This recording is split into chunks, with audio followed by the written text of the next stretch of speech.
সবার আগে যেটি বিষয় সেটি হচ্ছে যে আমরা বাংলাদেশ বিরোধী, স্বাধীনতা বিরোধী, যুদ্ধাপরাধীদের জালে আটকে গেছি। এই যুদ্ধাপরাধীদের জালের ছোট ছোট দানা হচ্ছে এই সার্জিস, হাসনাত এরা, এবং এরাই এই আইডিয়াটা দিয়েছে জামাত ইসলামকে যে আপনারা যেহেতু আমাদেরকে লালন পালন করেছেন, আপনাদের পাখি বীজের মাধ্যমে যেহেতু আমাদের জন্ম, আপনারা যেহেতু আমাদেরকে ছাত্রলীগের, আওয়ামী লীগের লুঙ্গির তল থেকে বের করে নিয়ে এসেছেন, আপনারা এই কাজটা করেন। কি কাজ? জাতীয় সংসদের মতো একটা পবিত্র স্থানে মুক্তিযোদ্ধাদেরকে বিতর্কিত করেন। কিভাবে? প্ল্যাকার্ড করেন। এই প্ল্যাকার্ডের আইডিয়াটা কার জানেন? হাসনাতের। এই মুক্তিযোদ্ধাদেরকে গাদ্দার বলবার এই আইডিয়া হচ্ছে সার্জিসের, এই আইডিয়া হচ্ছে নাহিদের, এই আইডিয়া হচ্ছে হান্নান মাসুদের, যাদের বাপ দাদার 14 গোষ্ঠীর কোনো ঠিক নাই, যারা প্রতিনিয়ত বাপের বিরুদ্ধে কথা বলেছে। বাপকে বলেছে গরিব, বাপকে বলেছে এতিম, বাপকে বলেছে মিসকিন, বাপকে বলেছে ব্যর্থ।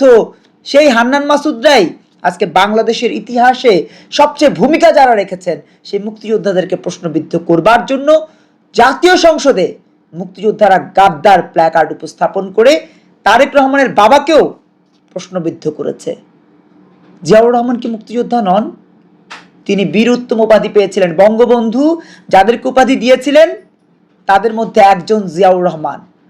এই জিয়াউর রহমানকে যখন অপমান করলো মুক্তিযোদ্ধারা গাদ্দার বলে, তখন তারেক রহমানের উচিত ছিল ৭৪টা দেশবিরোধী, যুদ্ধাপরাধী পাকি বীজকে লাথি দিয়ে সংসদ থেকে বের করে দেয়া। কারণ তিনি তো জানেন এই সংসদে ৭৪ জনকে একদম ইলিগালভাবে সংসদ সদস্য করবার জন্য প্রক্রিয়াটা করেছেই ইউনুসের প্রক্রিয়ার কারণে হাসনাত এমপি হয়েছে। জনগণের ভোটে হাসনাত এমপি হয়নি, শতভাগ নিশ্চিত হয়ে বলছি, শতভাগ নিশ্চিত। কারণ ওখানে যে ডিসি ছিল, ওখানে যারা তার সাথে ক্রিয়ানক নেড়েছে, তাদের সাথে ফোন আলাপ কিন্তু ইতিমধ্যে ২-১টা ফাঁস হয়েছে, আপনারা শুনেছেন নিশ্চয়ই। হাসনাত বলেছে, হাসনাতের বক্তব্য শোনেন, হান্নানের বক্তব্য শুনেন। হান্নান কি করেছে? এমপি হবার জন্য ম্যাটিকুলাস ডিজাইন করেছে, বাবাকেও এমপি পদে দাঁড় করিয়েছে, নিজেও এমপি পদে দাঁড়িয়েছে, আরেকটা বিদ্রোহী প্রার্থীও দাঁড় করিয়েছে। দাঁড় করিয়ে শুধু এখানেই ক্ষান্ত হয়নি, এটা আবার গণমাধ্যমে এসে বলেছে যে এটা একটা গভীর ব্যাপার, এটা আপনাদের সামনে পুরোপুরি ক্লিয়ার করতে পারবো না, তবে এতটুকু বুঝে নেন এটা কৌশল। কৌশল মানে কি? ষড়যন্ত্র।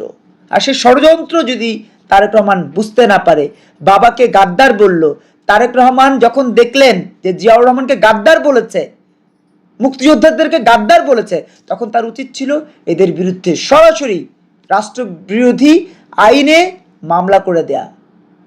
এই মামলাটা করলে আজকে হাসনাত, সার্জিস, ডাক্তার শফিকের মতো দেশবিরোধীদের বিভিন্ন ধরনের ষড়যন্ত্রের ষড়যন্ত্রের হাত থেকে বাংলাদেশ মুক্তি পেত। কিছুটা হলো ষড়যন্ত্রের কিরণক থেকে, নখের আঁচড় থেকে বাংলাদেশ মুক্তি পেত।